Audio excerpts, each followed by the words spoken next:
Yeah. Yes. Well, that was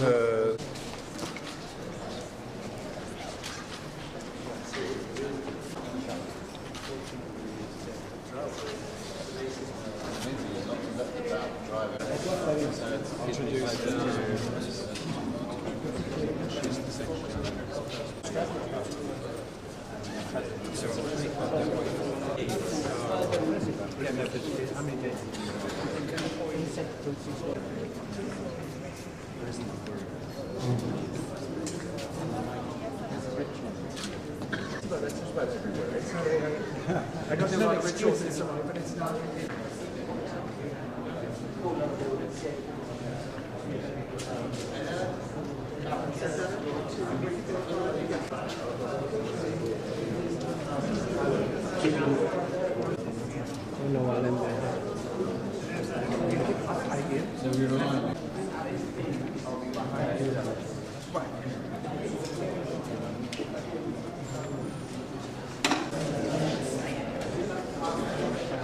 نسميها حق اعمال عيد ولا لا؟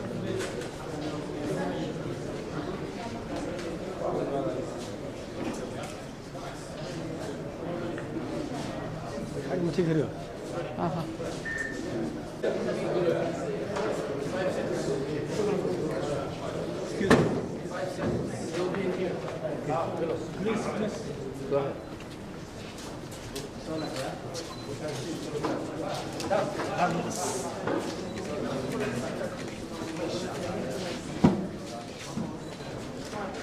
Good morning, ladies and gentlemen. It's my great privilege. I'm absolutely delighted that the Secretary-General has chosen Somalia as his first field trip, and as I'm sure he will say, that is very, very significant, both for Somalia and for the United Nations. So without further ado, President, would you like to say a few words? بسم الله الرحمن الرحيم. waxaan halkan maanta sharafiya inaan ku soo dhaweeyo Xooghayaha Guud ee qaramada Antonio Guterres oo ah safarkii ugu horreeyay sidii uu u noqday Xooghayaha Guud. aad iyo aad ayaan ugu faraxsanahay. runtii waxa uu halkan u yimid arrimaha ku taxalluqa abaaraha Soomaaliya ku habsaday, sidaad ogtihiin xoolo badan iyo dad waxaa bilaabay dadku inay hadda lacdaan oo ay bilaabato xoolo badan ku lacdaan soo noqdo abaarahan una runtii waxaa lagu taageeraa uu ka geysan karo uu ka geysto adduunkana uu sheego dhibka maantana haysta intuu la egyahay. waxaan ka hadalnay arrimaha security-ga, ayaan ka hadalnay ammaanka iyo sidii dadkaasi dhibaataysan oo tabaalaysan wax loo gaarsiin lahaa. waxaan rajaynaynaa insha allah anagoo ilaahay ka baryana in uu abaarahan ummadda ka dulqaado soo noqnoqonaya. waana aad baan ugu faraxsanahay in uu halkan loogu yimid si uu caalamka u tuso ama uu sheego dhibka xoogga leh een haysta intuu leeyahay baaxadiisa. Mr. Secretary, kusoo dhow adoo mahadsan.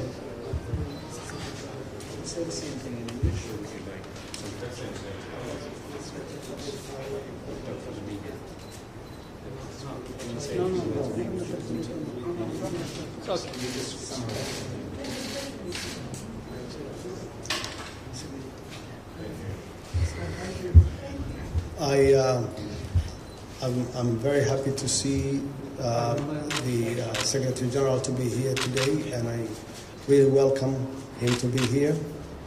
And this is his first trip to come since he was elected to be the Secretary General. And the reason he came here today is to show support and solidarity to the Somali people for this time of humanitarian crisis, which we have a drought, and that may result and may produce a famine if we don't receive any rain in the coming 2 months.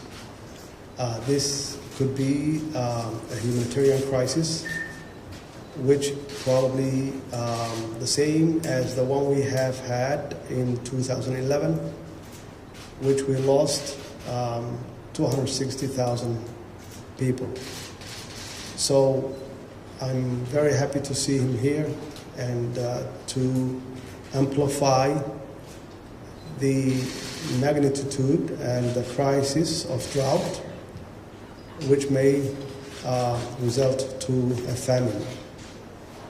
And I'm very happy that he's also appealing to the international community how to prevent a famine to occur or to happen in this country.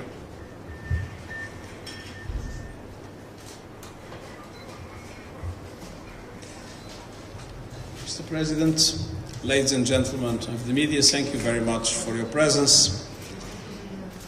I decided that I would make in Baidoa the first visit of my tenure as Secretary General of the United Nations. And the reason why I came to Mogadishu and Baidoa is very simple: to express my deep solidarity with the Somali people in this moment that it is at the same time both tragic and hopeful. And it is exactly because it is tragic and because it is hopeful that it makes sense to make a very strong appeal to the international community to fully support Somalia at the present moment. Last week in New York, I had the opportunity to appeal for massive support of the international community in order to avoid a tragic development of famine in 4 countries in the world: in South Sudan, in northeastern Nigeria, in Yemen, and in Somalia. There is a chance to avoid the worst. There is a chance to avoid in Somalia a situation similar like the one we had in 2011.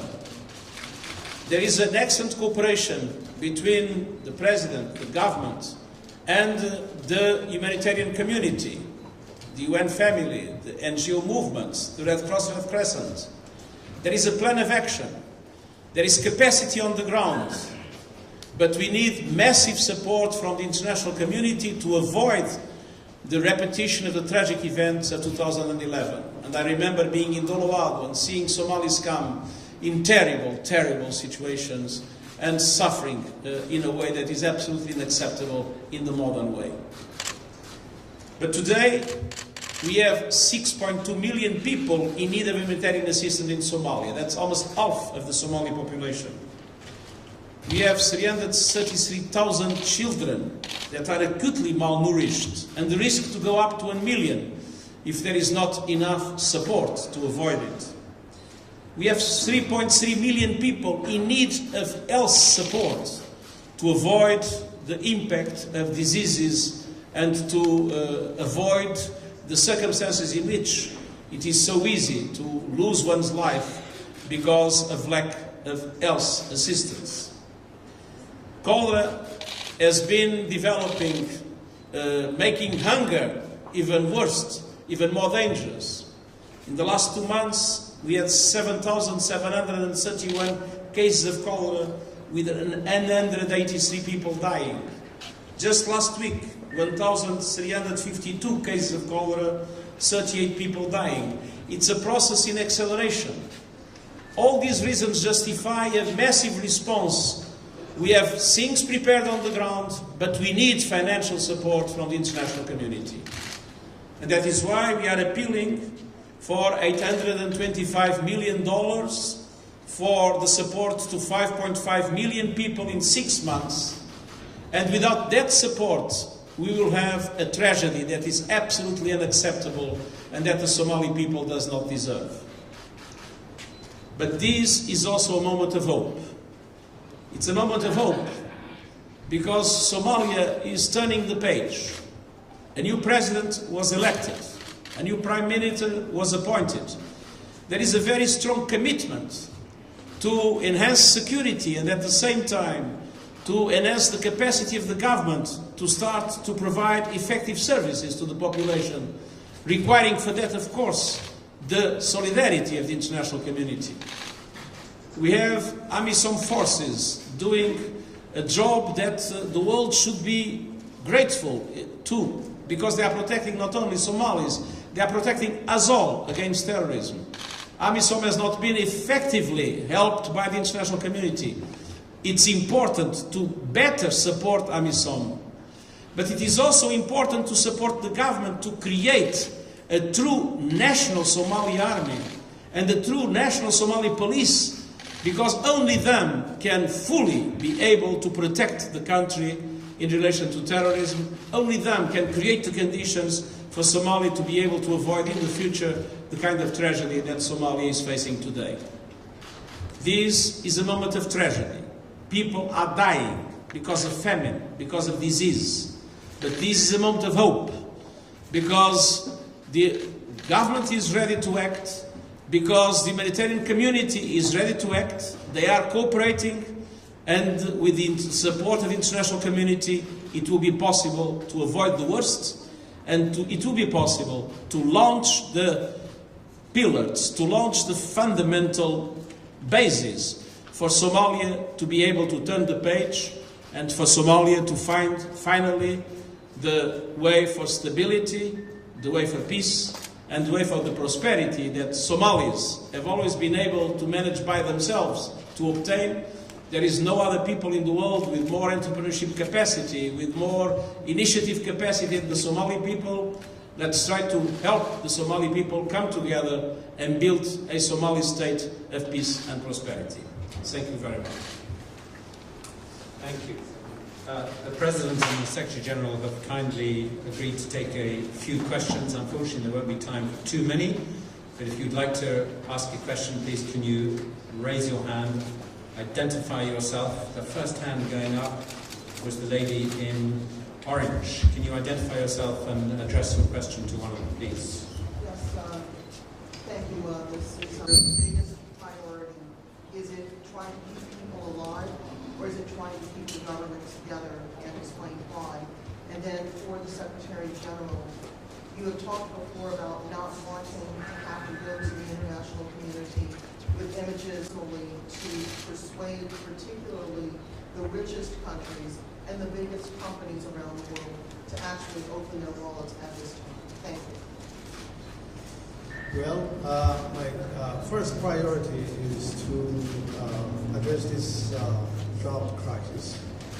We definitely may produce a famine in the coming months. We know that many animals have died, and of course people will follow. My main priority is to make appeal to the international community to help us with this crisis. And that's why we have the Secretary General to be here today in our support. And of course, we need the international community to do the same. That's my first priority. The second priority is to address the security situation, which we have had for the last 10 years, which is the Al-Shabaab and the terrorist organizations who affiliate with Al-Qaeda and ISIS as well. They have been impediment to the stability of Somalia, and we have to deal with them. We have to deal with them by reorganizing and rebuilding Somali National Army. Of course, we really appreciate the AMISOM help and what they have done for us over the years by protecting this city or the government from Al-Shabaab. But they cannot do it alone, and we have to do it for ourselves by reorganizing and rebuilding Somali army so they can effectively challenge and fight against Al-Shabaab. I'm not appealing for the generosity of the rich. I'm appealing for the enlightened self-interest of the rich. We live in a world with a multiplication of conflicts. Somalia is one of them. Conflicts are interrelated, and they are related to a threat of global terrorism. There is not only terrorism in Somalia or in the neighborhood of Somalia. There are terrorist attacks in Paris. There are terrorist attacks in other European cities, in North American cities. And if we want to fight terrorism, we need to address the root cause of terrorism, and we need to bring peace and stability to countries like Somalia. And to address in an effective way the risk of famine is to support the stabilization of Somalia. It's the best way to address root causes of terrorism. It's the best way for rich countries to protect themselves. So we are not appealing to generosity. We are appealing to people to be intelligent enough to understand that to let countries like Somalia perish and to let the people like the Somali people suffer the dramatic impact of the combination of drought, conflict and disease is a danger for everybody. Okay.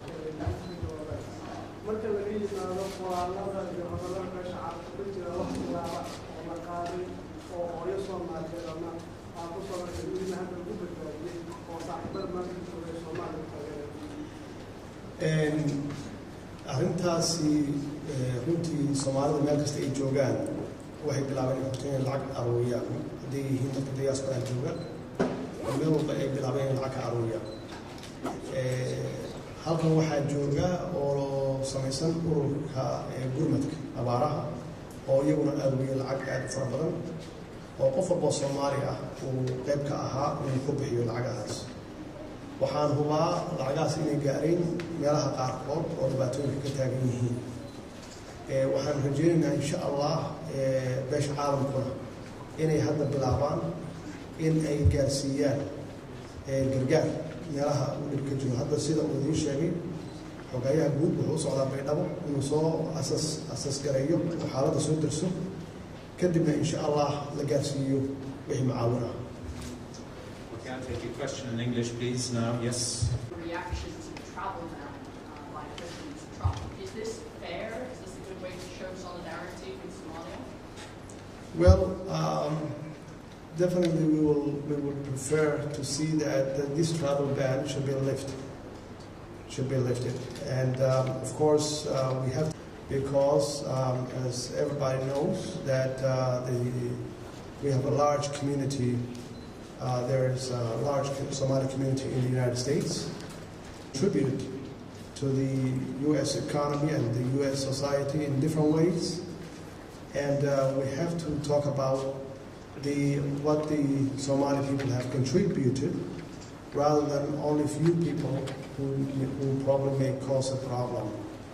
And that's why the root cause is how to defeat Al-Shabaab here.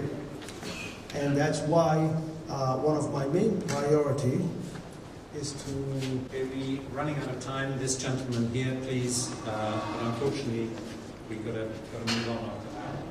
Just a question for the President and the Secretary General. For the President, thank you for having us. Could you introduce yourself? Sorry. My name is David Mackenzie with CNN Television. Mr. President, you received a Make Somalia Great Again hat from the ambassador. Is something like the travel ban a way to make Somalia great? Well, basically that was a good gift from the ambassador, meaning that to show solidarity, to see that Somalia to come back again as a great country, as a good country, that at peace with itself and with its neighbors, and of course that's good term. To say that Somalia should come back. But is this travel ban a way to make that relationship stronger, or does it weaken the self-interest of rich nations? What needs to be done right now to avoid a catastrophe in the Horn of Africa and elsewhere? First of all, addressing the needs of food security of populations that are dying of hunger. We need to build resilience of the populations to avoid the repetition of these crises year after year after year, not forgetting that climate change is becoming an accelerator of this crisis, namely of drought, that is happening more and more frequently and with more and more devastating consequences around the world. And at the same time, the capacity in order to ensure their own security, build their own armies, build their own police forces, support them, build their own institutions, in order to be able to fight. Okay, thank you all very much. Thank you, Mr. President. The ceremonial handshake. Just the ceremonial handshake. Now. Yeah. We are going to have a briefing now. Yeah. Yeah.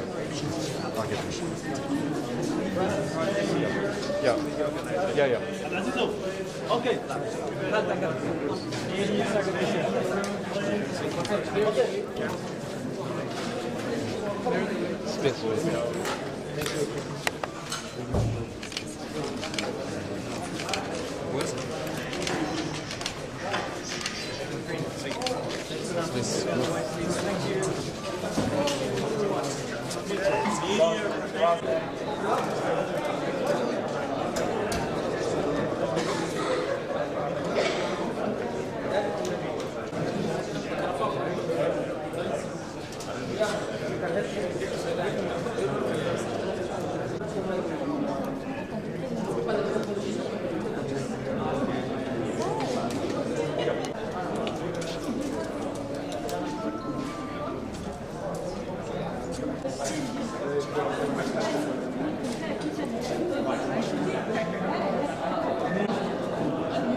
Well, that was